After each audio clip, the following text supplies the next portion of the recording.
Hello everyone, welcome to the Los Angeles Standard Open Sideboard once more. I'm here with Mahmoud Bahrani.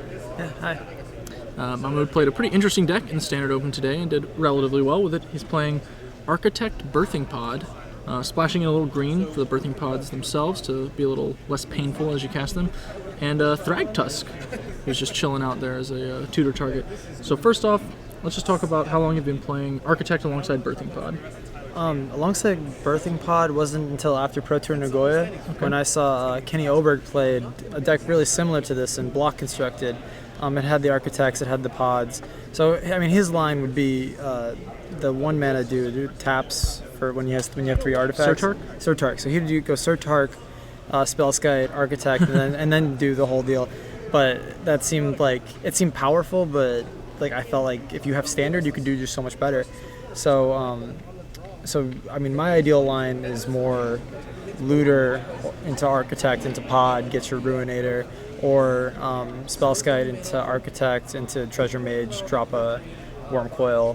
It's cool because you can play like there's a bunch of different ways you can play it. You can either play it as a Pod deck or you can play it as an Architect deck, and it works in a lot of different ways. I've killed people with just like chaining Dungeon Geist even. So Sure. It's a lot of different angles, and you have to kind of pick very early, like which deck am I gonna play today, and it's kind of tough, but when you figure out like which route to take, it's awesome. You mentioned Ruinator, that's Skaab Ruinator, Yeah. for those guys watching at home. And you said that was a really big break in building the deck, basically. So why don't you just describe the role the Skaab Ruinator plays? So earlier, before this, during like Scars of Mirrodin, before Innistrad came out, this deck was terrible. It was really bad. I just lost all the time. I'd have my Architects, I'd have my Birthing Pods, and I'd just have to like pray to God that I didn't die before I got to Worm Coil or Battlesphere, and then hopefully recover. But usually I was so far behind at that point that I had no good 3-drop. I had no 3-drop that I wanted to block with. So Ruinator was really important because it gave me like something to apply pressure with early, Sure. that I could pod for right away. And even Looter was super important too, because if I drew it in the opening hand, it wasn't as terrible. And I mean, things are dying all the time with this deck. You get into huge board stalls, and especially they're always going to kill your Architect right away. They're always going to try and kill your Spellskite right away. So if you get this anywhere on the board at any point, it's just so hard to get rid of it. Control can't beat this card. Sure. Red-green can't beat this card. It just makes it so much easier to beat a ton of decks. And I mean, it's terrible against Delver, but that's pretty much it. And if you have a Spellskite out, it's even not that bad. So I mean, you just don't search for it game 1, and then game 2. I keep it in game 2 even. I just have the 4 mental missteps, and You're just planning to beat the Vapor Snares that way. Yeah, you just have to be like really safe about it. Okay. Let's talk about your fatties, because you've got an eclectic selection. Wormcoil Engine, obviously, pretty standard choice, I think. Even Contagion Engine is generally to be expected in decks like this, at least in the sideboard, if not the main deck. So let's talk about first Precursor Golem. You got a pair of those. Yeah. How's that guy been this weekend? He's all right. He's more for not dying. Also, you don't. The whole thing about this deck is you got to stall a lot because your end game is always going to be better. It doesn't matter what they're playing. So your end game is always going to be better. So you got to. This is like a great way to make 3 blockers just right away. He's a blocker for sure. He's been all right. He's kind of dangerous again. He's just like a Ruinator against Delver, because if they Vapor Snag him, not only are you getting lightning bolted, and you lose your dude. And it's just so that he's really dangerous also. Generally, I don't play him unless I can pod him right away, or if I have a Spellskite out. That's why Thragtusk was really useful. Sure. Being able to pod him right away, obviously, you remove the disability, I guess, of the golems. Yeah. Redirect to create copying spells while being able to get into one of your awesome 6s, which includes Thopter Assembly. Yeah, I love Thopter Assembly. Because people laugh at you. I love it when people laugh when I play a card and then it just proceeds, and then they can't beat it, and they're like, "Oh, wait a minute, I can't beat this card." If Thopter Assembly resolves and it gets back to me, it's like it has the same Consecrated Sphinx thing, only one more turn. Where if they don't deal with it right away, I can't lose because I have 5 little dudes that are just gonna block all day, and then I play the Thopter, get 5 guys again. I beat zombies today I had 2 Architects out. And all of a sudden, I'm swinging for each one's 3, so I swinging for 15 in the air. Yeah. And he's just a massive beat stick. Or if you can just turn him, you can turn him blue and you have massive amounts of mana. Sure. It's whatever you really need it to be, and it's really, again, just trying not to die is kind of key. It's great at not dying. Yeah. Limited bomb, never really saw any shine in the standard. It's a shame. It's awesome. Yeah, I mean, it And the seems like a artwork's reasonable format to be making a bunch of creatures. Like, even though Bonfire is like a card, this card's obviously like pretty strong against Bonfire since you're not losing anything in the exchange even. Yeah, definitely. Yeah. Bonfire is actually like pretty weak in general. Like in general against the deck, Grand my guys Architects are are huge. 1/3, and Yeah. like you're just surviving.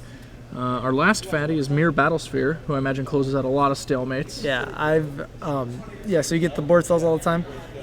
You haven't lived until you've metamorphed a Battlesphere and then swung with a 12/7 that already did 8. Yeah. And then so they either they have to block the 12/7 and they got another 12/7 coming next turn. So they usually scoop after you metamorph the Battlesphere, which you try to do by turn 5. Like turn 5 you want to have 2 of these or 3 of these. Okay. So that's the idea. And last but not least, we'll do a little Adam Prozac throwback, I guess, with your Merfolk Looters. You mentioned them already. How good are they in the deck? They're huge. They're so important at smoothing it because you really need like very specific cards early on. You need like an Architect or a Treasure Mage or Dungeon. You always need something to just either be proactive and get your guys out really quick, or if you realize that that's not going to happen, you need to find your defensive spells right away. And also it helps dump in Ruinator, just helps dumping creatures. Sure. He's been awesome. I originally had Oculus here, and then I was playing one of my buddies, and he's like, Oculus is only good when you have Birthing Pod and you don't want to be a Birthing Pod deck. And I'm like, you're right, this makes so much more sense. And sure. The deck's been moving much better since I got the looters in. Okay, well, let's talk a little bit about your sideboard. I know you said you had an all-star that won 3 or 4 matches, basically all on its lonesome. Best card, hands down. Fogbank. Fogbank. All right, well, where are we bringing in Fogbank for starters? Okay, at first I wasn't bringing him. I thought, okay, this is last night. It's like 12 midnight. I think I gotta beat zombies somehow. Sure. And I can't, beat a Drolf's Messenger. So I thought, I can just block it forever with Fogbank. That'll be awesome. But then after like that first zombies game, I'm like, this card is incredible. Like, usually you have an Architect out, so it's like a 1/3 and. Also, it makes it so zombies can't beat you. It makes it so that the flip Delver is not that big a deal. It stops Runechanter's Pike. I was ecstatic every time I had one in my hand. I was like, well, I can't lose now, and I just dropped it, and they can't. Sure. Because, like I said, you just have to stay alive until you get to here, and this is one of the best ways to do it. It's great with the Architect because you can 2/3, and then you usually metamorph your Architect, and then you get a 2/4 for the next turn. It's just, it was an all-star. It won me so many games. I can't even begin to count. There you go, a late discovery for the Grand Architect deck. It seems like a very natural home for him. Obviously, you can't really main deck him because he's so dismal in like any matchup that's not trying to attack you to death. Yeah. But definitely an all-star in all of those matchups, I think. Yeah, he was great. I played nothing but aggro games today, so he was coming in every single time. Well, we're just going to run down the rest of your sideboard real quick. You got 4 Mental Misstep, obviously awesome against Delver. Yeah, I don't even counter Delver, to be honest with you. I'm just waiting for the Vapor, because Vapor Snag blows this deck out every single time. So it's only for Vapor Snag. I don't care about a 3/2 Delver. Like I can find things to do against it, like tap it or bounce it. I really do care about the Vapor Snags though, because that sets me back a lot. So it's just for Vapor Snags. And then Perilous Mirrors, an interesting choice, but also like because of Grand Architect, significantly better. Yeah, that's again just for zombies, any kind of aggro strategy, just always getting your 2-for-1s. And then 3 more bullets that we bring in for specific matchups. I assume switching out some combination of Contagion Engine, Thought Assembly, Wormcoil, or Battlesphere. Yeah. You've got Steel Hellkite, Spine of Ishsaw, and Mindslaver. Yeah, so against Control, you obviously take out this. You put in the Spine and the Mindslaver. Okay. The Spine is awesome. Not here, but at Madison, I had Spine out and was metamorphing it over and over and over again, and then sacking it with Phyrexia's Core. Yep. And so he Karn. All right, Kill that. Kill it.